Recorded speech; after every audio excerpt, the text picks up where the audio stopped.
Engkau baik, Engkau besar, dan Engkau mengasihi kami.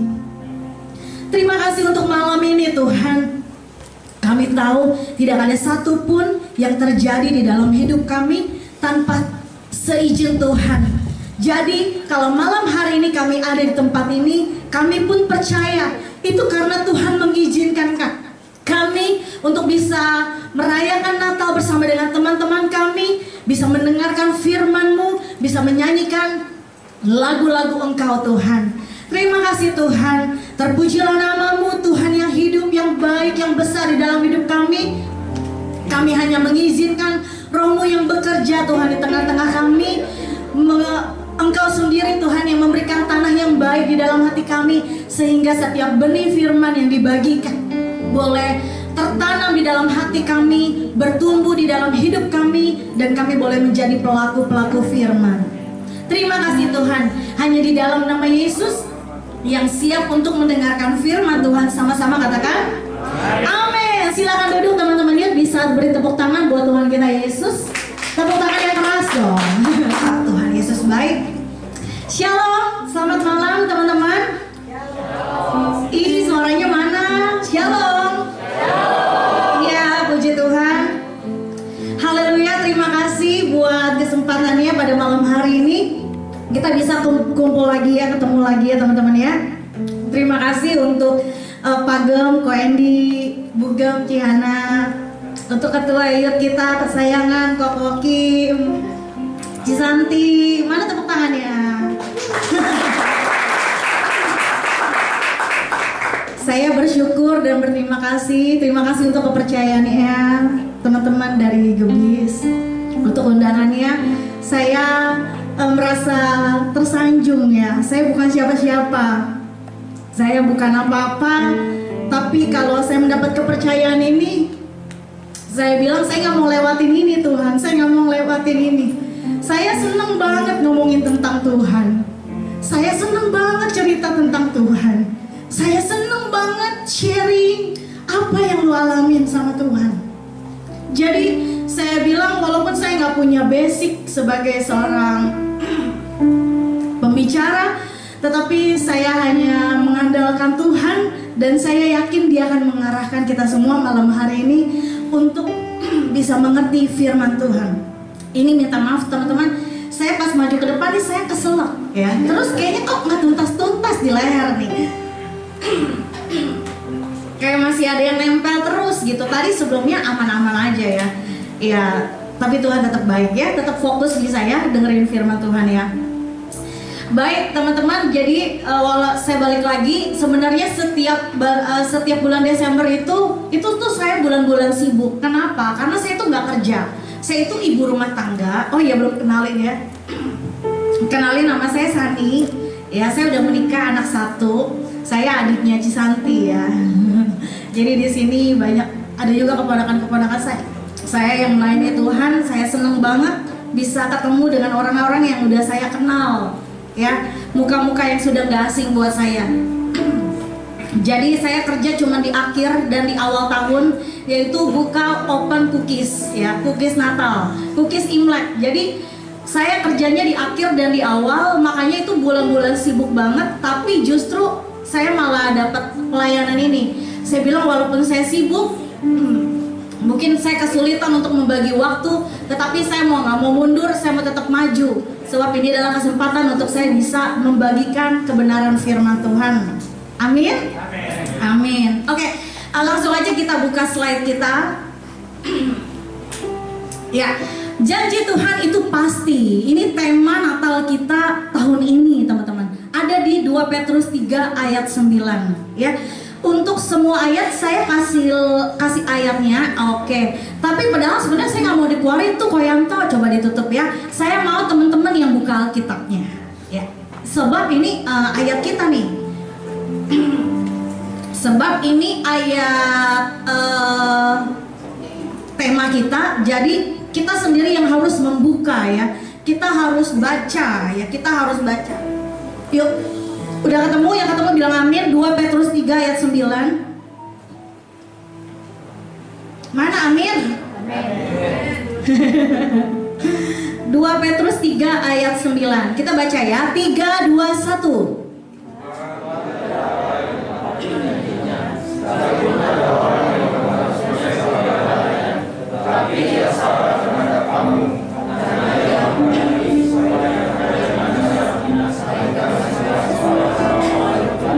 Yes. Ini tema kita ya. Tuhan tidak lalai menepati janjinya. Sekalipun ada orang yang menganggapnya sebagai kelalaian, tapi dia sabar terhadap kita. Ini adalah janji Tuhan, tapi nanti kita akan bahasnya nanti aja teman-teman. Sebab kita mau pengen bahas tentang makna Natal dulu. Next slide. Ya, makna Natal. Ini saya kopas nih dari Google ya. Saya kopas dari Google. Makna Natal itu apa? Saya pengen tahu gitu sebenarnya. Saya yakin sih ya, makna Natal itu anak sekolah minggu pun tahu. Iya kan, Natal itu bukan cuma pesta, bukan cuma perayaan, tetapi adalah makna di mana Yesus bisa datang ke dunia dan hidup di dalam hati kita. Ini kayak kalimat yang gampang banget ya untuk bisa ditangkap ya teman-teman ya. Makna Natal itu bukan cuma sekedar pesta, tapi kelahiran Yesus, tapi makna yang begitu besar. Yesus lahir di dalam hati kita, dia menjadi juru selamat pribadi kita. Itu kenyataan yang harus kita hidupi teman-teman. Jadi kita jangan menganggap tema Natal ini adalah momen wah meriah ya, semua berpesta, semua pakai lampu-lampu Natal, pohon Natal di mana-mana, nyanyikan lagu-lagu Natal gitu. Bukan seperti itu, tetapi biar Yesus itu juga lahir di dalam hati kita. Nah, berbicara tentang Natal dan janji, sebenarnya ada kaitannya banget teman-teman. Ada kaitannya sekali antara janji Tuhan di hari Natal. Sebenarnya apa aja sih janji Tuhan di dalam Natal? Ada di next slide ya. Janji Tuhan itu lanjut lagi, janji Tuhan yang tergenapi di dalam Natal. Kalau kita menyadari teman-teman, orang dewasa itu pasti sadar banget ya kalau janji itu harus ditepati. Jadi sebenarnya boleh mundur lagi kok ya Tok. Iya, thank you kok. Apa itu janji? Janji itu adalah kesanggupan untuk melakukan. Jadi kalau teman-teman udah janji, berarti teman-teman sanggup. Berarti teman-teman sanggup. Kalau teman-teman gak sanggup, teman-teman gak boleh janji. Jadi hati-hati dengan janji, hati-hati dengan perkataan iya, perkataan bisa. Siapa di sini yang suka sembarangan janjinya? Ya, janji jam 9, ternyata jam 9 masih di rumah, ya kan? Janji bilangnya nggak mau ngelakuin itu lagi, tapi ternyata masih melakukan. Ya, ada banyak janji yang gampang banget kita ingkari teman-teman. Di zaman sekarang ini banyak sekali orang yang udah nggak menganggap janji itu hal yang penting, nggak lagi nganggap janji itu hal yang perlu dilakukan. Gampang gitu, semua serba gampang, digampangkan. Padahal sebagai anak-anak Tuhan, kita harus mencontoh bahwa Tuhan yang kita sembah itu adalah Tuhan yang tepat janji. Jadi kalau Bapa kita, kalau Tuhan kita adalah orang yang tepat janji, itu pun yang harus kita lakukan. Kita pun harus menjadi orang yang bisa dipercaya, orang yang bisa dipegang perkataannya teman-teman ya. Nah, Tuhan itu berjanji di dalam hari Natal. Saya waktu mencari kebenaran ini ya teman-teman, saya tuh selalu semangat ya. Maksudnya saya tuh seneng banget gitu menggali firman gitu. Saya tuh seneng gitu dengerin, kayaknya ada hal-hal baru lagi yang Tuhan singkapin. Ada hal-hal baru lagi yang saya tadinya nggak ngerti, nggak ngeh, tahu oh begini, oh begitu. Jadi membuat saya tuh benar-benar kagum banget sama Tuhan ya. Di dalam Roma 4 ayat 21, janji Tuhan yang tergenapi, next slide ya. Janji Tuhan yang di dalam Roma 4 ayat 21, kita baca sama-sama ya. 3, 2, 1. Dengan penuh keyakinan bahwa Allah berkuasa untuk melaksanakan apa yang telah Ia janjikan. Ini ayat super powerful banget. Ini ayat super keren banget. Kenapa? Karena dibilang dengan penuh keyakinan bahwa Allah itu sanggup, Dia itu berkuasa untuk melakukan apa saja yang sudah Dia janjikan. Iya, kita keep dulu ayat ini. Kita akan masuk ke dalam satu kisah, teman-teman. Bukannya satu kisah. Teman-teman di sini mungkin ada yang tahu Elia Miron. Ada yang tahu Elia Miron? Bisa angkat tangannya. Saya punya hadiah nih. Saya punya hadiah. Iya. Oke, silakan teman kita yang kacamata. Boleh jelasin apa sih yang kamu tahu tentang Elia Miron? Angelis. Kurang tepat. Ayo, terus. Dia suka berdebat di TikTok. Oh, dia jelasin tentang kekristenan terus. Waktu itu kasusnya kayak ini sih, dia pernah ngomong soal agama lain gitu. Bro bisa kencengan lagi nih bro soalnya. Lanjut bro, terus kita itu, dengerin ya. Itu sih yang saya tahu soal. Oke, jadi dia itu seorang evangelis yang suka berdebat di TikTok. Benar, suka gitu ya? suka berdebat. Oke, thank you. Terima kasih. Siapa namanya? Justin, thank you Justin. Tuh berkat ini buat kamu ya. Selamat Natal Justin. Oke, ya Elia Miron. Kalau teman-teman dengerin ya, itu seru sekali. Kenapa? Dia tuh bukan evangelis, tapi dia namanya apologet. Ya, dia apologet. Apologet itu bukan orang yang suka berdebat, enggak. Mereka bilang mereka tidak suka berdebat. Mereka hanya terpanggil karena melihat banyak sekali orang-orang yang menuduh tentang kekristenan, yang mencela kekristenan, yang sering menghina kekristenan. Jadi mereka itu tugasnya adalah memberikan jawab kepada mereka yang tidak mengerti. Jadi prinsipnya mereka bukan mau ngajak berdebat, ngajak orang berantem, ayo berdebat tentang Alkitab, enggak.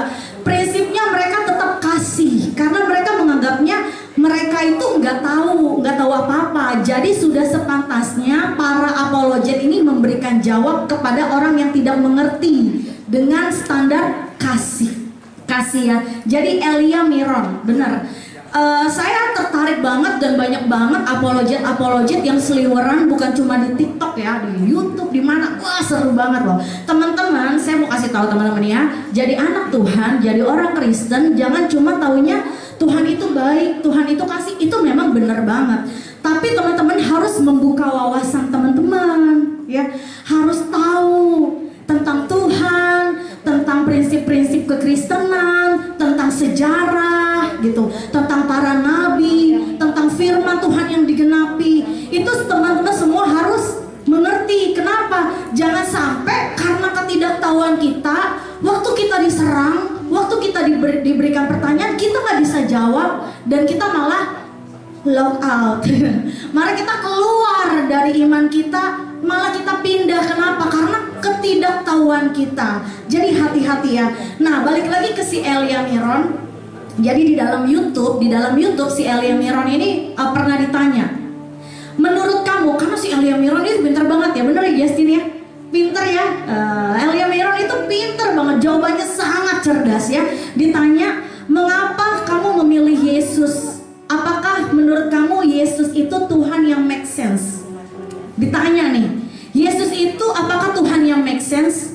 Lalu dijawab sama Elia Miron. Dia bilang gini, iya betul, karena Yesus adalah satu-satunya Tuhan pribadi yang menaklukkan maut. Jadi di dunia ini mungkin banyak banget orang hebat, ya, orang yang berkuasa, separuh dewa, ya, kita sebutlah siapa ya, Firaun, ya, film Musa itu seru banget tentang Firaun, karena dikatakan Firaun itu manusia setengah dewa, kuat, berkuasa banget, tapi semuanya mati. Cuma Yesus satu-satunya manusia yang hidup. Yesus satu-satunya manusia yang hidup. Dia benar-benar secara utuh tubuhnya itu naik ke surga. Jadi bukan cuma dia bangkit dari kematian, tapi dia naik ke surga, hidup-hidup, hidup selamanya di surga. Jadi Elia Miron bilang, kenapa Yesus itu make sense? Karena Yesus itu satu-satunya manusia yang gak mati. Dia Tuhan yang hidup. Dan yang kedua, Alkitab adalah sumber pengetahuan. Alkitab adalah sumber segala sesuatu yang terjadi di bumi ini. Dia bilang ya, di dalam perjanjian lama ada banyak sekali nabi. Ada banyak sekali nabi. Itu nabinya itu lahir dari berbagai zaman nih teman-teman. Ya sebelum Masehi, 1400 sebelum Masehi, benar-benar zaman batu ya. Zaman batu, zaman dulu banget. Dari Kejadian sampai Maleakhi di perjanjian lama, itu secara konsisten para nabi itu membicarakan Yesus. Yesus sudah lahir belum saat itu? Hah? Siapa yang jawab belum? Siapa yang jawab belum? Tadi ada yang kenceng nih, nggak mau ngaku. Kok Cacu lagi kemarin tahun kemarin loh. Ayo Kok Cacu maju. Beri tepuk tangan dong buat Kok Cacu. Ayo Kok. Ini berkat Natal buat Kok Cacu. Tahun kemarin Kok Cacu, tahun ini Kok Cacu lagi. Hebat ya. Sekolah minggunya lulus. Terima kasih Kok Cacu, Tuhan berkati, Merry Christmas. Ya, belum ya. Perjanjian lama itu Yesus belum lahir. Tapi dari Kejadian sampai Maleakhi, para nabi secara konsisten membicarakan Tuhan Yesus. Mereka bernubuat bakal lahir Mesias, bakal lahir Mesias. Menurut teman-teman, siapa yang bisa merancang itu? Adakah manusia yang bisa merancang nanti seperti ini, seperti ini, seperti ini? Kalau kalian merasa, oh itu ciptaan manusia, no. Itu sudah Tuhan yang atur. Sebab para nabi itu hanya menyuarakan suara Tuhan yang sudah Tuhan ilhami. Jadi di dalam Natal ada penggenapan yang sudah Tuhan lakukan terjadi ya. Saya dengan cepat akan membagikan 4. By the way, khotbah saya ini 2 jam ya.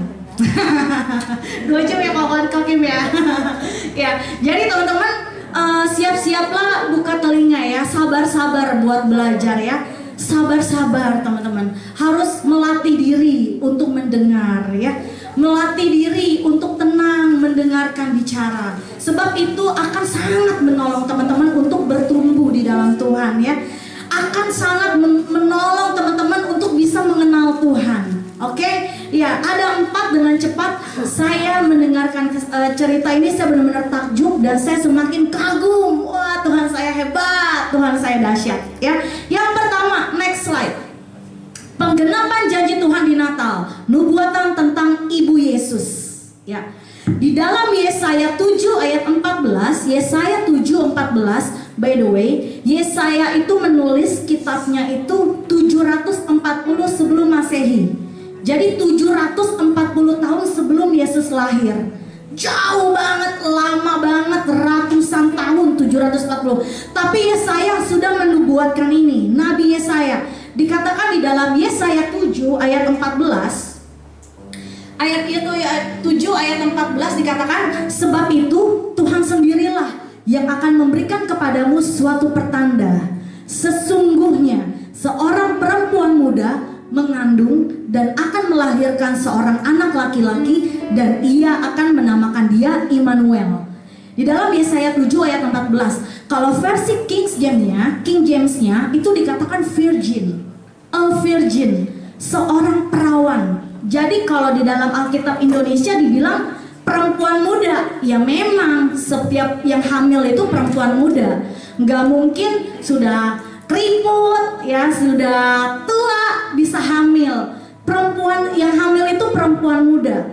Tetapi yang luar biasa di sini adalah bukan perempuan muda. Kalau di dalam translate King James versi bahasa Inggris dikatakan a virgin, berarti seorang perawan. Seorang perawan. Masuk akal gak perawan bisa hamil? Bisa masuk akal? Bisa masuk ke kalkulator kamu? Saya mau tanya orang sepinter sedunia, bisakah dia menjawab bagaimana caranya seorang perawan tanpa ada setetes sedikit pun sperma tetapi bisa hamil? Ada yang bisa jawab? Ada? Tidak ada yang bisa jawab. Kenapa? Karena Tuhan kita Tuhan yang mustahil. Dia Tuhan, Dia berkuasa, Dia bebas ngelakuin apa aja. Jadi kalau kata bilang Maria, engkau akan hamil dan nama anak itu engkau akan memberikan nama Yesus, yaitu Allah Immanuel yang menyertai kita. Tuhan bisa gak Tuhan bagi Tuhan? Bisa. Bagi Tuhan bisa banget. Jadi itulah yang pertama, dan dijawab tergenapi ya di dalam Matius 1 ayat 23. Di dalam Matius 1 ayat 23 kita baca sama-sama ya. Kebaca gak? Jauh gak tulisannya? Hah? Kecil gak? Kecil ya? Baca deh, buka Alkitab ya. Buka Alkitab kalau kecil, besok saya gedein ya, saya gedein ya. Matius 1 ayat 23. Sesungguhnya anak darah itu akan mengandung dan melahirkan seorang anak laki-laki, dan mereka akan menamakan dia Immanuel, yang berarti Allah menyertai kita. Tergenapi?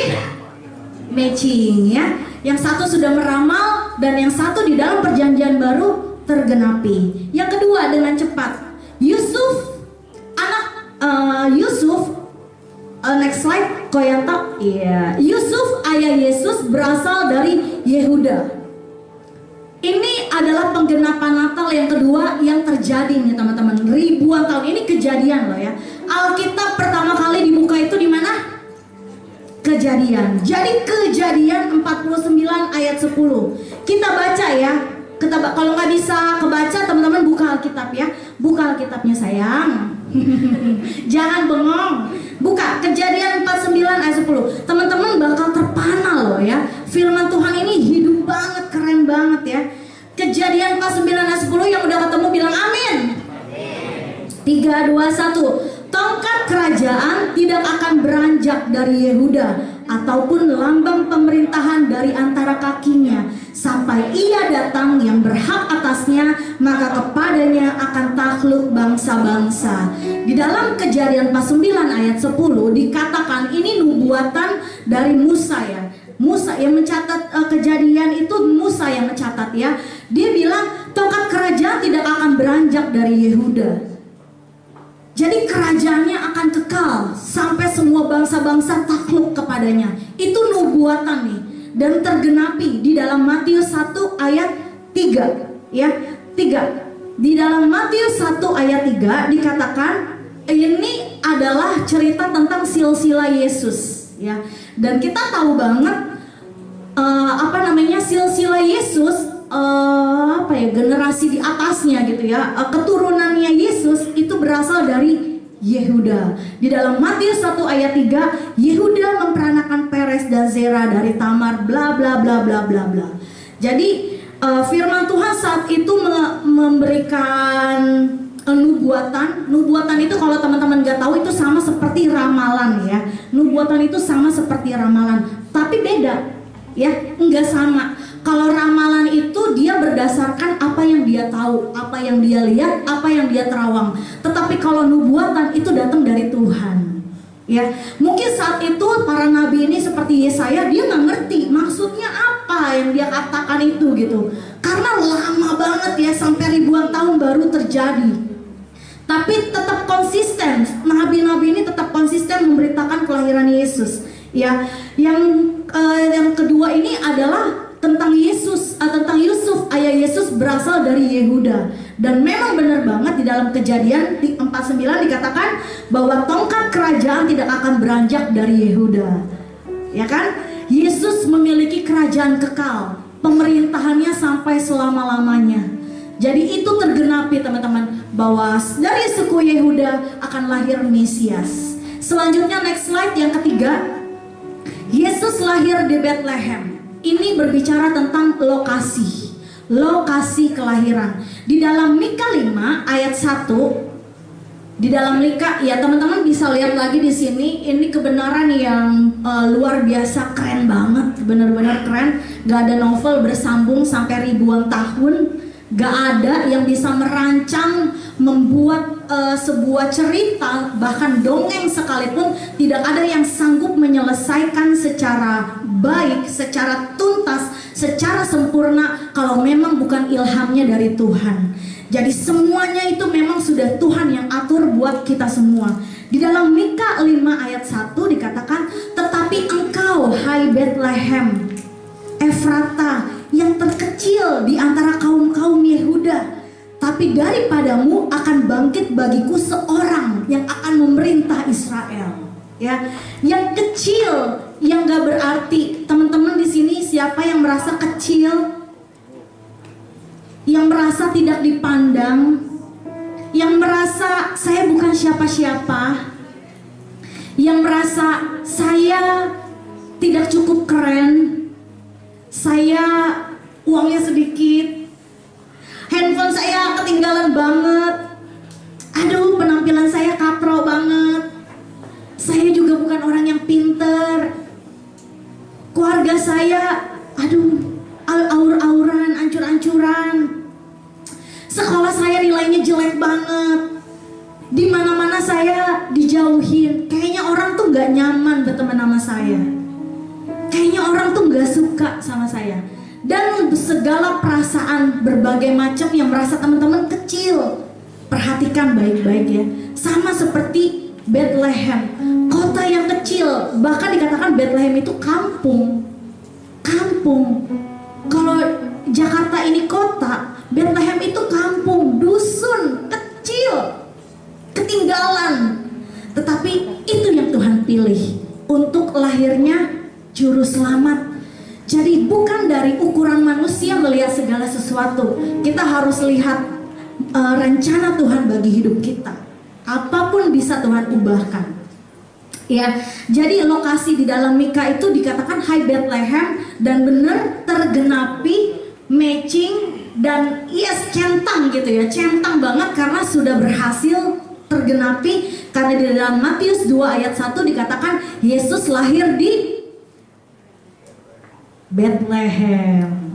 Dikatakan Yesus lahir di Bethlehem. Apa yang sudah digenapi oleh Nabi Mika itu digenapi, dinubuatkan oleh Nabi Mika, digenapi di Matius.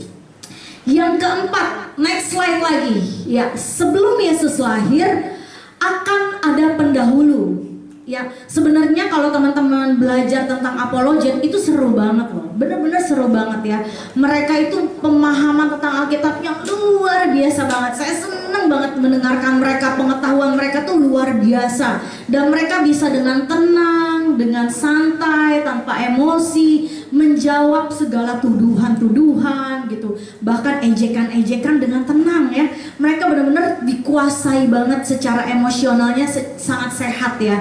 Nah, jadi dikatakan lagi sebelum Yesus lahir akan ada pendahulu. Ini penggenapan janji Tuhan di Natal. Di dalam Yesaya 40 ayat 3. Yesaya 40 ayat 3. Ini kayaknya bisa lebih besar ya. Bisa lebih besar. Kita mau baca sama-sama nih. 3, 2, 1.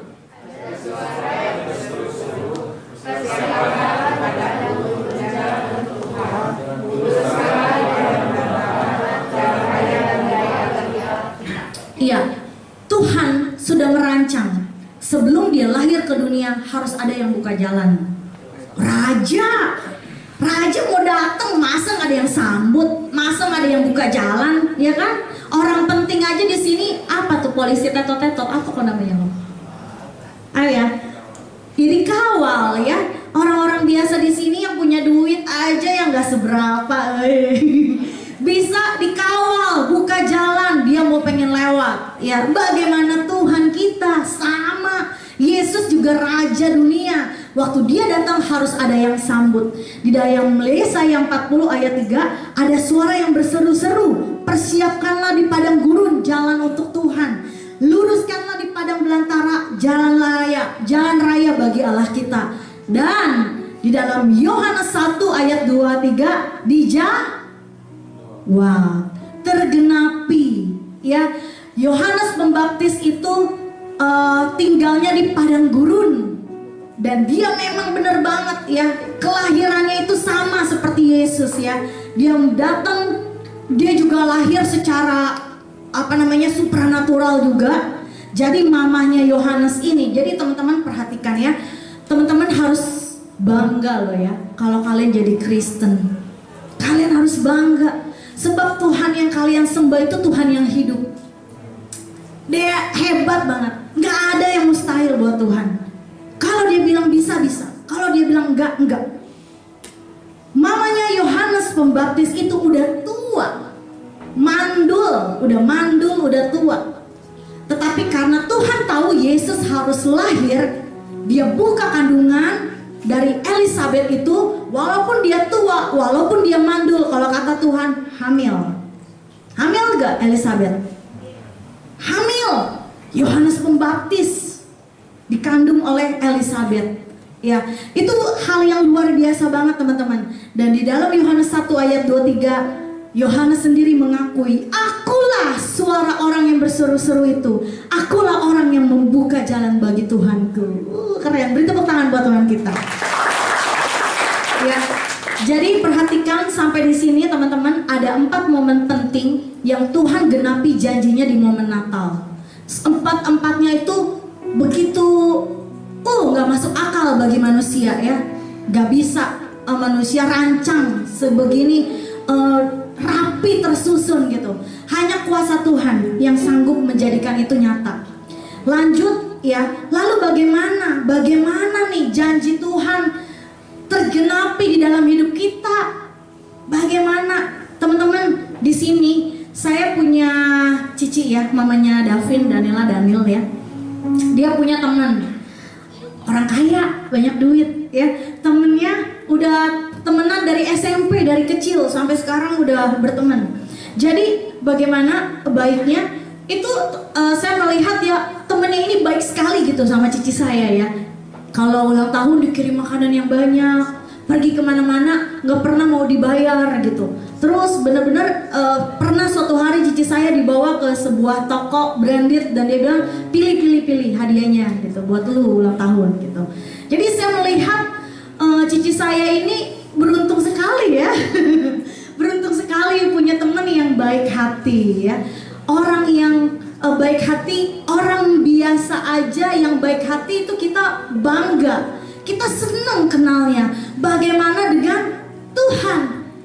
Dikatakan di dalam poin yang ke-1, janji Tuhan itu terjadi pada orang yang mengenal Tuhan.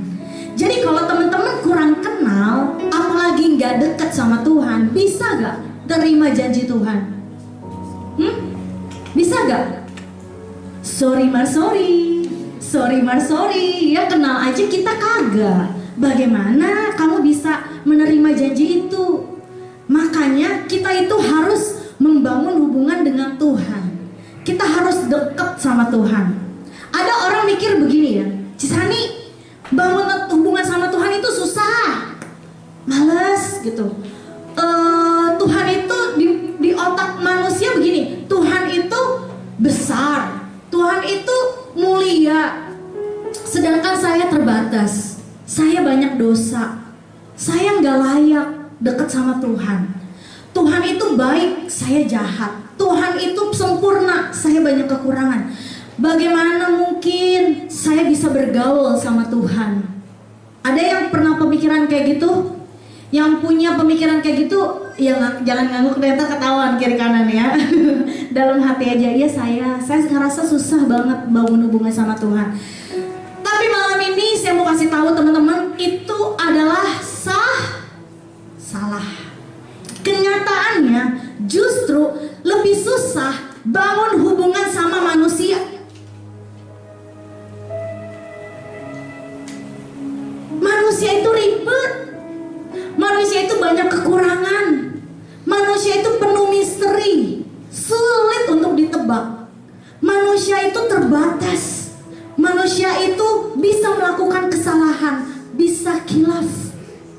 Tetapi Tuhan itu sempurna kebaikannya. Dia sayang sama kita, dia peduli sama kita. Gampang kok bangun hubungan sama Tuhan. Kalian jangan ribet mikirnya pagi-pagi harus doa ya, harus baca Alkitab. Aduh, itu mah zaman dulu lah ya, itu ajaran zaman dulu. Bergaul dengan Tuhan itu bisa kapan saja, di mana aja. Teman-teman lagi bawa motor macet, teman-teman bisa ajak ngomong Tuhan. Teman-teman lagi mengalami kesulitan, teman-teman bisa ngomong sama Tuhan. Teman-teman lagi sakit, teman-teman bisa ngomong sama Tuhan. Mau dimanapun, kapanpun, apapun, Tuhan itu terbuka buat kita. Tidak dibatasi teman-teman. Tidak dibatasi oleh ruang, tidak dibatasi oleh waktu. Dia mau bergaul dengan kita. Dan teman-teman juga harus belajar merespon, banyak baca firman. Kenapa? Karena dari firman itu suara Tuhan, Dia yang akan menuntun kita. Kalau teman-teman gak baca firman, teman-teman bakal terombang-ambing sama suara sendiri. Tetapi firman Tuhan itu berkuasa menegur kita, menasehati, menuntun kita. Jadi harus baca, itu konsisten. Kalau itu harus komitmen, ya, janji sama diri sendiri. Jangan umur aja yang tambah tua, tetapi pengetahuan kita tentang Tuhan juga harus nambah setiap hari, ya. Gak bakal rugi kalau berteman sama orang penting, orang terkenal aja sudah sangat menguntungkan kita, apalagi bergaul dengan Tuhan. Wah, jalur langit bertindak itu keren banget, ya. Ada banyak kesaksian sebenarnya di dalam hidup saya yang Tuhan kerjakan, ya. Nanti saya mau bagi buat teman-teman semua, ya. Di dalam Hosea 4 ayat 6 yang di dalam janji Tuhan itu dikatakan, umatku binasa karena tidak mengenal Allah. Jadi hati-hati teman-teman, kalau kamu gak mau baca firman, kamu hidup sembarangan, ikutin nasihat orang yang di luar Tuhan, dengerin perkataan yang negatif, hati-hati, itu akan mengganggu hidup kamu. Kamu bisa gampang stres, gampang depresi, gampang insecure gitu. Karena yang kamu dengar masukinnya itu suara-suara dari dunia. Kalian harus banyak baca firman. Menghibur, menguatkan, memberi optimis banget. Walaupun mungkin sulit ya kenyataannya, ya. Tapi dari dalam itu penting loh untuk kita atur. Jadi pertama, janji Tuhan terjadi pada orang yang mengenalnya. Katakan ke kiri kanan, rajin baca Alkitab tahun depan besok. Mulai besok rajin baca Alkitab, ya. Tahun depan rugi ya, masih berapa hari ya. Rajin, siapa yang mau baca Alkitab? Ayo angkat tangan, ayo, jangan senggol yang gak angkat tangan. Ayo rajin sayang. Itu bagus banget buat hidup kamu, ya. Itu firman yang hidup. Yang kedua, janji Tuhan terjadi pada orang yang percaya. Saya mau cerita nih teman-teman, ya. Ini keren banget, ya. Saya sebelumnya saya mau bagiin tentang Abraham, ya. Tapi waktu saya cari kebenaran ini, kira-kira Tuhan, saya mau kasih contoh siapa ya janji Tuhan pada orang yang percaya. Siapa ya kira-kira, ya? Kalau kita disebut percaya, kadang-kadang itu sesuatu yang kayaknya nggak mungkin, ya. Misalkan saya bilang gini, contoh misalkan saya punya minuman, ya. Kamu percaya gak dalam satu teguk saya habisin ini air? Ya, misalkan saya tanya seperti itu, siapa yang percaya? Jadi kalau ada kata percaya, jawabannya adalah bisa iya, bisa enggak. Jadi sesuatu yang masih samar-samar, karena di situ menuntut keyakinan kita untuk kebenaran itu. Jadi seperti itu teman-teman. Nah, firman Tuhan berkata janji Tuhan itu terjadi pada orang yang percaya. Di dalam Ulangan 7 ayat 9, kebaca teman-teman? Kebaca ya. Kita baca yuk, janji Tuhan pada orang yang percaya. Ulangan 7 ayat 9. Kita baca sama-sama. 3, 2, 1. Sebab itu bahwa Tuhan Allahmu dialah Allah yang setia, yang memegang perjanjian dan kasih setianya sampai kepada beribu-ribu keturunan. Ngeri banget, keren banget. Tuhan, kalau kamu, makanya Firman bilang kalau kamu gak setia, Tuhan tetap setia sama hidup kita. Tapi di dalam Kejadian, Keluaran ini, Ulangan ini malah dibilang beribu-ribu keturunan. Sampai anak cucu kita Tuhan jaga, Tuhan pelihara. Tapi ada syarat yang Tuhan minta, yaitu untuk kita percaya. Ya, saya sebelumnya udah menyiapkan kisah Abraham nih, yang terkenal banget tentang bapak orang percaya. Tapi saya kok kayaknya ngerasa kayaknya kurang pas. Apa ya Tuhan? Ya dari jam 8 kali ya sampai jam 10 ya saya nyari. Saya ingat ada satu kisah ya, di mana dia perang dia perang nih, lagi perang, jumlah prajuritnya sedikit, lawannya tuh banyak banget, dan dia tuh takut gitu, dia sebenarnya takut buat ngelawan. Tapi dia tanya sama Tuhan, Tuhan, saya mau perang sama dia, jumlah kami sedikit, dia banyak, bagaimana Tuhan? Terus Tuhan jawab, lawan, gue kasih kemenangan buat lo. Terus dia taat, dia pede, karena yang udah ngomong bos besar, ya, bos gede nih yang punya bumi, dia udah ngomong, udah tenang hati, dia lawan musuhnya dan Tuhan beri kemenangan.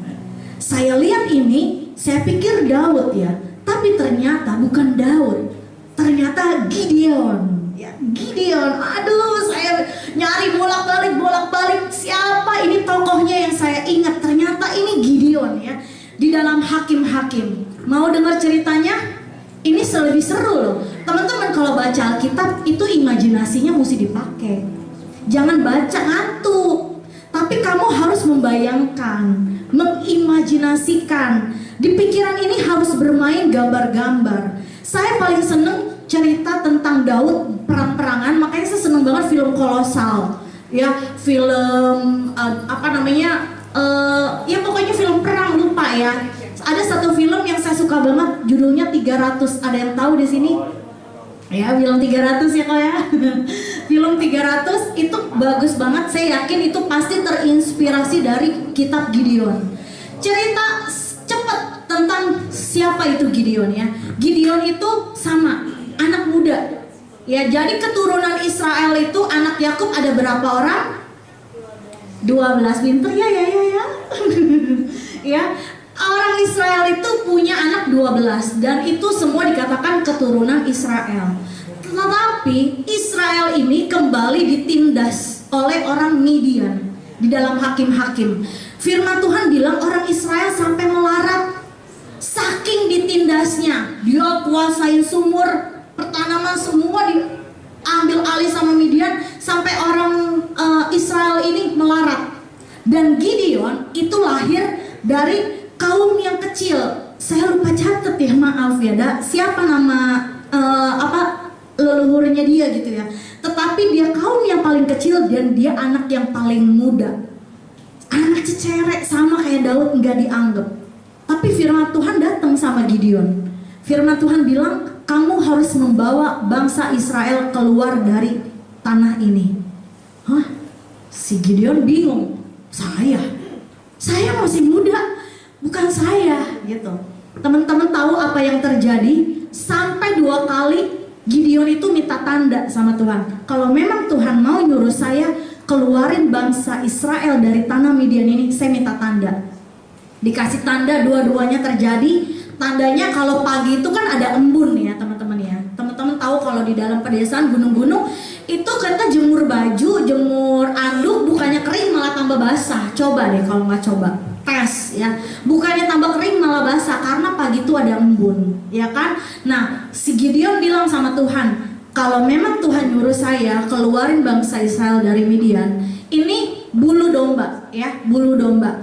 Tandanya seperti ini, bulu dombanya basah tapi tanahnya kering. Besokannya Gideon lihat bener, sampai bisa diperes katanya bulu dombanya dan tanahnya kering. Tapi dia masih nggak percaya, dia minta tanda lagi. Kali ini sebaliknya, bulu dombanya kering, tanahnya di sekitarnya yang basah. Bisa gak Tuhan? Oh kecil, kata Tuhan, gampang. Bisa ya terjadi.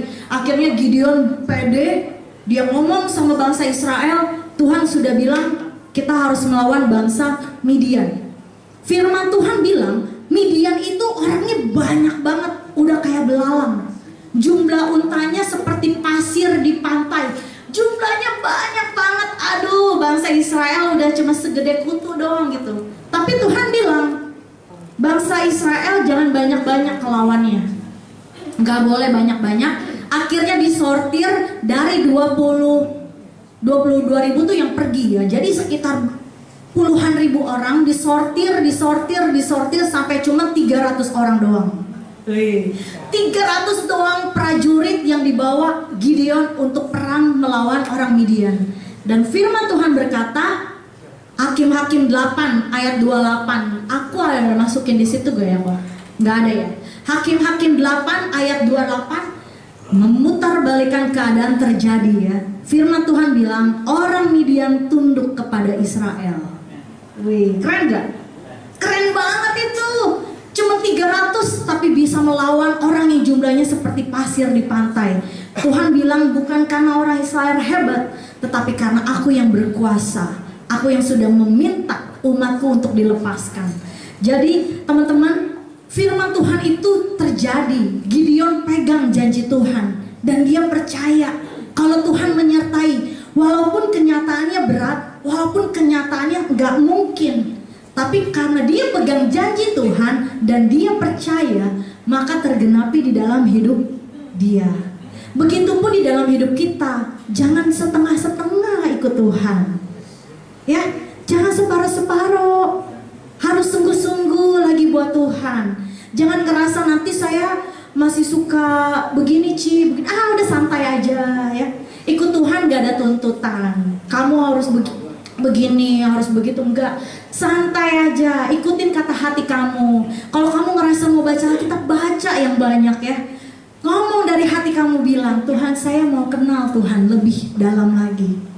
Saya mau deket sama Tuhan. Ngomong aja kayak gitu. Nanti Tuhan kasih hati yang haus akan Tuhan. Ya, janji Tuhan terjadi pada orang yang beriman, yang percaya. Yang ketiga, janji Tuhan terjadi pada orang yang setia dan teguh hati. Saya akan tutup khotbah saya dengan kesaksian hidup saya. Luar biasa, ini terjadi di mana Tuhan yang setia, Tuhan yang dahsyat itu sanggup menolong kehidupan kita. Tuhan mampu berdaulat melakukan mujizatnya dalam hidup kita. Ya, di tahun 2018, di dalam tahun 2018 bulan Maret saya ingat ya, tiba-tiba suami saya, ini aku belum ngomong nih mas suami, tapi dia udah tahu saya sering kesaksian ya tentang hal ini sama Tuhan. Jadi kita udah sepakat kalau kita mau cerita tentang kehidupan keluarga kita yang sudah menimpa keluarga kita, kita sepakat kita ngomong bukan untuk diri kita, tapi untuk kemuliaan nama Tuhan. Sebab ini ceritanya tentang Tuhan doang, bukan tentang saya dan suami. Ya, 2018 Tuhan tiba-tiba suami saya cerita sama saya kalau dia punya hutang. Ya, punya hutang. Dia bangunin saya, dia bilang, "Say, tuh, aku ada hutang." "Berapa?" Saya bilang, "Berapa?" gitu. Dia juga bingung, gak bisa jawab gitu ya. Akhirnya saya bilang, coba di breakdown gitu, coba didetailin, ada berapa banyak hutangnya. Dia bingung. Akhirnya dia mulai catat, dia mulai catat secara detail berhari-hari. Banyak banget. Salah lagi. Sampai ganti kertas. Saya ngeliatnya udah shock. Udah full satu HVS. Waduh, kartu kredit dia bererat banyak banget ya, penuh. Saya bilang, saya udah gak bisa berkata-kata ya saudara ya. Waktu saya tahu itu banyak ya, dan saya akhirnya tahu angkanya, itu badan saya gemeter 3 hari. Saya takut banget. Kenapa? Karena cicilannya aja, cicilan ya. Karena itu hutangnya tuh bukan bentuk hutang, tapi bentuk dirubah cicilan terus gitu. Cicilan. Iya. Jadi tutup lubang gali lubang ya, seperti itu ya. Saya gemeter 3 hari. Saya kalut ya. Karena saya ngelihat angkanya itu gede banget.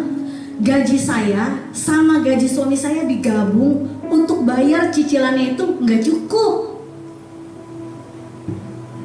Mau ketiban langit gak itu? Takutnya. Saya udah ngerasa apa saya harus jual rumah gitu. Rumah juga masih nyicil, bukan rumah saya gitu, masih KPR gitu. Apa yang harus saya lakukan Tuhan gitu? Saya harus melarat gitu. Apa yang harus saya jualin semua yang saya punya gitu. Saya benar-benar takut banget ya. Khawatir banget saat itu ya. Itu luar biasa hebat. Badan saya gemeter 3 hari ya. Pegang handphone ini nggak bisa nih, begini nih. Saking ketakutan luar biasa. Bagaimana hidup saya mau makan apa, bayar cicilan bagaimana, anak saya sekolah, aduh Tuhan, mengerikan banget ya. Sampai akhirnya saya cerita sama teman, dan dia bilang kayak gini, San, lu percaya gak kalau Tuhan itu sanggup mengubah keadaan lu seperti dia seperti dia membalikkan telapak tangan. Dia bilang, lu percaya gak kalau Tuhan bisa tolong lu semudah dia membalikkan telapak tangan? Tapi, ada tapinya, dia mau hati lu dulu yang berubah. Saya yang 3 hari udah kayak orang celeng, ketakutan, gelap, merasa khawatir, saya melihat kayak ada sinar, cahaya, ada harapan. Ternyata Tuhan bisa ya nolong gue ya. Tuhan bisa mengubah keadaan gue ya. Tapi ternyata yang Tuhan mau hati gue dulu yang berubah. Ya teman-teman tahu ya, namanya kita suami istri, pasti begitu tahu begini ribut ya, ribut besar ya, berantem, udah heboh, perang ya. Ya itu yang terjadi ya teman-teman. Jadi waktu saya mendengar kebenaran ini gitu, saya tangkap firman itu. Saya bilang, oh Tuhan saya bisa menolong saya. Tapi yang Tuhan mau ternyata dia ubahin hati saya dulu. Saat itu jujur ya teman-teman, di dalam pernikahan kami memang komunikasi tidak berjalan lancar ya. Kita sama-sama kerja, rumah kita jauh di Bekasi, kita kerja di Jakarta. Sampai rumah malam, anak titip mertua, pagi-pagi taruh anak dulu, terus kita kerja. Pulang jemput anak, terus di rumah kerjaan. Dan plus bonus, saya ini tuh tenaganya kayak ngerasa kuat terus. Saya masih suka buka PO ya, jualan, semangat banget cari duit ya. Buka PO, buka jualan brownies, tahu, peletok. Jadi pulang kerja dulu masih ke pasar dulu. Udah malam masih ke pasar, di rumah ubek-ubek kerja apa segala macam demi apa? Ya demi cukup ya, demi bisa mencukupi apa yang kita butuhkan ya. Jadi saat itu saya merasa suami saya harus bantu saya. Paling enggak dia harus jagain anak saya gitu, anak kita gitu, Moses. Bagi tugas lah, kan sama-sama semuanya buat keluarga. Tapi ternyata sampai di sini kita kurang sepakat. Karena setiap kali konflik itu selalu seperti itu. Jadi saya kalau lagi repot, saya ngeliat suami saya duduk, saya kayak panas. Saya maunya dia juga bangun gitu. Saya juga mau dia ngapain kek gitu. Ini kan banyak kerjaan nih, kan gue lagi nyari duit lagi gitu. Jadi kayak gitu ya. Konflik terus ya, berantem terus ya, sering kali kayak begitu. Jadi di situ saya menyadari teman-teman, ada firman, next slide kok. Ini ayat yang saya pegang nih di dalam Mazmur 133. Sungguh alangkah baiknya dan indahnya apabila kita hidup rukun bersama, sebab disitulah Tuhan memerintahkan berkat bagi keluarga kita, memerintahkan berkatnya bagi kita. Ayat ini saya pegang teman-teman. Saya bilang, Tuhan, saya pegang janji Tuhan bahwa Tuhan akan memerintahkan berkat ke dalam keluarga saya. Pada waktu saya rukun dengan suami saya, pada waktu saya tidak marah-marah, saya enggak ngomel-ngomel terus. Saya pegang janji Tuhan. Secara manusia, kalau saya lagi butuh duit yang begitu banyak, saya lebih gila lagi harusnya cari duit, betul gak? Saya harusnya lebih mati-matian lagi cari duit. Saya sama suami kalau perlu kita jual ginjal kita. Iya kan? Orang banyak sekali yang putus asa dengan perekonomian yang dialami oleh dia. Apapun segala cara akan dilakukan oleh dia untuk menjawab masalahnya. Tetapi sebagai anak Tuhan, saya nggak mau pakai cara saya, rugi. Mendingan saya pakai cara Tuhan saya. Mendingan saya pakai cara Bapak saya. Bapak saya firman Tuhannya bilang, lu jangan berantem mulu, yang akur, nanti berkatnya banyak. Saya pegang janji Tuhan, saya nggak buka PO. Teman-teman lihat di 2018 saya punya IG jualan Mimos Creation. 2018 bahkan open PO cookies Natal pun saya nggak buka. Saya bilang saya cuma percayanya kata firman Tuhan aja. Kalau Tuhan bilang rukun, berkat berarti datang. Kalau yang bikin saya marah-marah sama suami saya, yang bikin saya berantem sama suami saya, ini gara-gara jualan, saya nggak mau jualan lagi. Saya nggak mau. Saya lepasin itu semua. Saya mau Tuhan yang turun tangan buat hidup saya. Sebab saya pegang janji Tuhan. Dia memberkati keluarga saya waktu saya rukun. Teman-teman tahu, saya tuh tipe mandiri. Kita orang Benteng, orang Jakarta, ceweknya galak-galak ya. Ngomongnya nggak difilter sembarangan, blak-blak-blak, nyablak gitu. Saya berusaha lembut sama suami saya ya. Berusaha melayani. Kalau dulu masing-masing, lu juga repot nyuruh-nyuruh gue juga repot banyak kerjaan ya. Jadi saya turunin ego saya. Sebagai wanita saya harus melayani suami. Tanya, sendokin nasi ya. Dia nyuruh saya bikinin kopi. Dulu gak pernah nyuruh, sekarang nyuruh bikinin kopi, ambilin es batu. Ya dulu strong woman, gak bisa disuruh-suruh. Apa lu nyuruh gue gitu ya. Tapi saya harus turunin, sebab saya mau keluarga saya manis, rukun dan adem. Itu harus diusahakan. Sebab saya cuma pegang janji Tuhan. Dan tahukah teman-teman apa yang terjadi? Tahu gak? Coba kiri kanan, lu tahu gak endingnya? Tahu gak endingnya?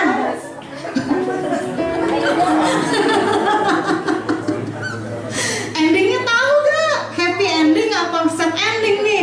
Nih gak nyari duit nih buat tambahan nih. Cicilan gak bakal bisa kebayar, udah selehan, udah kelelep, gaji ditabung gak bakal bisa bayar. Tuhan saya mah hebat ya. Tuhan saya mah keren.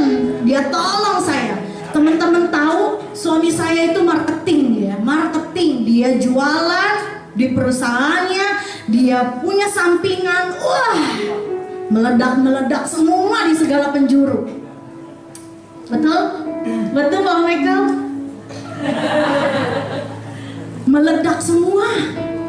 Saya sampai Oktober, September, Oktober, November, 3 bulan terakhir itu keluar banget. Benar-benar gede. Saya ngasih perpuluhan sampai saya nangis sukacita di hadapan Tuhan.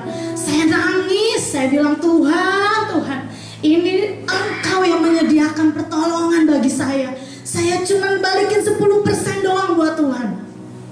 Hati saya, waduh, saat itu ya saya bilang Allah yang saya sembah hidup luar biasa menolong saya. Dalam waktu beberapa, ada cicilan yang dicicil sampai 3 tahun. Dan itu sudah pasti udah beres ya. Udah beres semuanya, sudah dilunasin. Tidak ada satu pun. Saya ngerasa saya bakal gila, bakal mati diteror sama kolektor sampai ke kantor. Itu udah meneror saya ya. Orang bakal datengin saya. Tetapi tidak ada satu pun telepon saya masuk dari penagih hutang. Tidak ada satu orang pun datang untuk nagih saya. Semua Tuhan kerjakan dengan cara yang ajaib. Mau deket gak sama Tuhan? Banyak fasilitasnya loh. Kamu punya orang tua kaya, tapi masih gembel aja. Pakai sendal jepit, pakai baju butut, jalan kaki. Padahal Tuhan ya udah siapin lemari pakaian yang bagus, sepatu yang bagus, mobil buat berjalan. Tapi karena kita nggak deket, karena kita nggak percaya, kita hidup semau kita. Lupa Tuhan itu punya segalanya. Siapa yang mau deket sama Tuhan? Bisa angkat tangannya. Bilang ke kiri kanan, kagum ya Tuhan ya.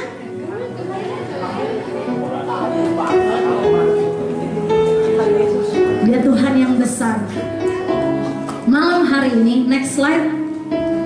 2 Petrus 3 ayat 9, seperti firman Tuhan hari ini dikatakan Tuhan tidak lalai menepati janjinya. Sekalipun ada orang yang menganggapnya sebagai kelalaian. Lupa kali Tuhan. Orang lama janjinya mana, buktinya mana, buktinya mana.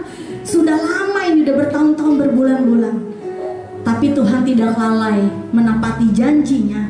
Bahkan di dalam Roma 4 ayat 21, Tuhan berkuasa untuk melaksanakan semua janjinya dalam hidup kita. Apa janji Tuhan di dalam hidup kita? Baca Alkitab. Banyak janji Tuhan Dia akan memberkati kita, kita akan menjadi kepala dan bukan menjadi ekor. Dia akan memberkati keturunan kita. Oh, banyak, luar biasa. Siapa yang mau dekat sama Tuhan? Bisa angkat tangannya. Yang telah berjanji dan sanggup menggenapi imanku, bersepakat percaya kuasanya. Ku terima sekarang kemenangan darimu. Saudara kita untuk bangkit berdiri, kita katakan ku hidup karena percaya. Dia yang berjanji dan dia setia terhadap janjinya. Setia pengharapanku selalu ada di dalammu. Katakan ku tidak akan menyerah meski dalam kesesakan. Ku tidak akan menyerah meski dalam kesesakan. Seluruh hidup kami dalam genggaman-Mu Tuhan. Dalam genggaman-Mu. Angkat tangan kita sama-sama. Punya Tuhan yang besar, yang telah berjanji dan sanggup menggenapi dalam hidup kita.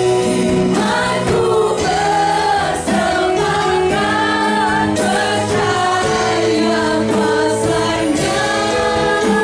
Ku terima sekarang kemenangan darimu. Aku punya Tuhan yang besar. Punya Tuhan yang besar. Ya Tuhan yang telah berjanji dan sanggup menggenapi dalam hidup kami. Iman kami semua punya Tuhan. Percaya kuasanya. Ku terima sekarang kemenangan darimu. Suatu hari Yesus datang ke dalam rumah di mana ada Lazarus yang sudah mati selama 3 hari. Lazarus sudah mati 3 hari. Secara kedokteran itu pasti sudah banyak sel-sel yang rusak dan busuk, yang sudah tidak bisa berfungsi lagi. Tetapi waktu Yesus datang dan berkata kepada Lazarus, "Lazarus, bangunlah."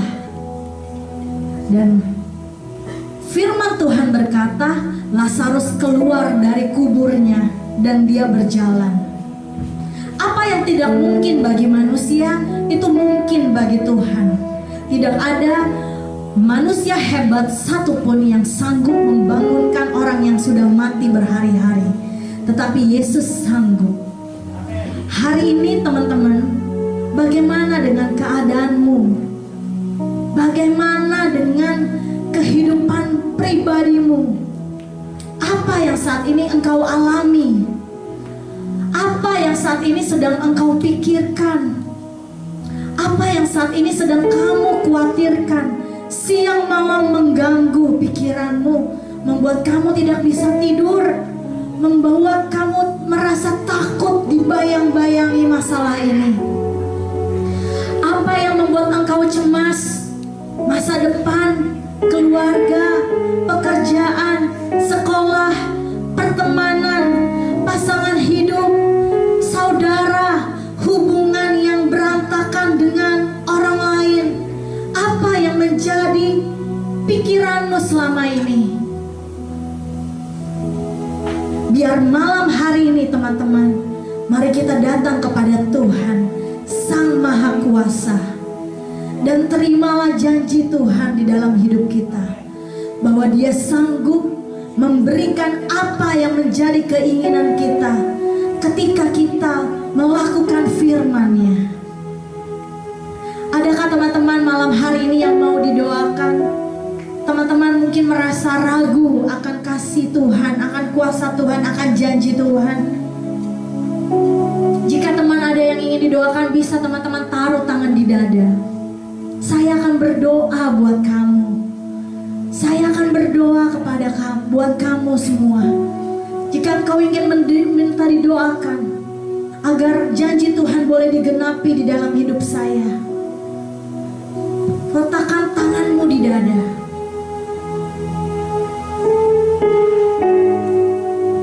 Hanya satu kebenaran yang kami percaya Tuhan, bahwa tidak ada yang mustahil di matamu Tuhan, bahwa Engkau sanggup melakukan segala hal yang tidak mungkin menjadi mungkin. Pikiran kami, otak kami kecil untuk bisa memahami kemahakuasaan Tuhan. Oleh karena itu Tuhan, malam hari ini dengan penuh kerendahan hati Tuhan, biar kiranya Engkau boleh menjawab Tuhan seruan doa dari anak-anak-Mu Tuhan. Biar mereka boleh mengalami janji yang ada di dalam firman-Mu Tuhan. Biar kiranya Engkau memberikan jawab bagi hidup kami Tuhan. Setiap pergumulan yang sudah ada, yang sudah menjadi beban bagi hidup kami secara bertahun-tahun, biar malam hari ini boleh dibebaskan Tuhan. Di hari Natal ini boleh dilepaskan di dalam nama Yesus. Kami akan mengganti segala beban itu dengan memegang teguh janji Tuhan, dengan memegang teguh apa yang sudah Tuhan firmankan di dalam hati kami tanpa keraguan. Kami mau melangkah dengan iman. Kami tidak mau berjalan dengan mata yang bisa kami lihat, telinga yang bisa kami dengar, tetapi kami mau memasuki dunia iman Tuhan, di mana kuasa Tuhan yang berdaulat atas hidup kami. Terima kasih Tuhan, Engkau dahsyat.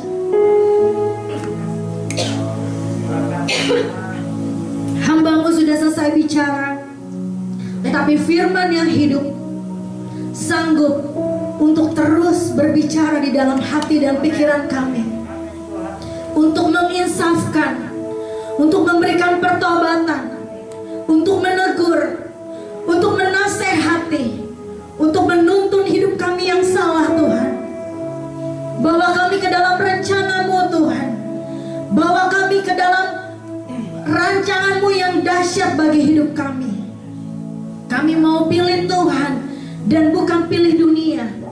Kami mau memilih kebenaran-Mu dan bukan kedagingan kami Tuhan. Terima kasih Tuhan. Terpujilah Engkau Tuhan yang memateraikan kebenaran firman ini.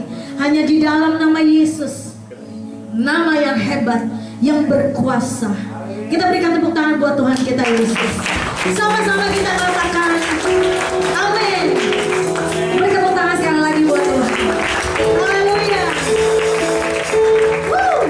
Silakan duduk. Saya mengawali dengan batuk, mengakhiri dengan batuk, tapi sepanjang firman lancar ya. Itu dahsyat banget Tuhan. Haleluya. Silakan selanjutnya terima kasih.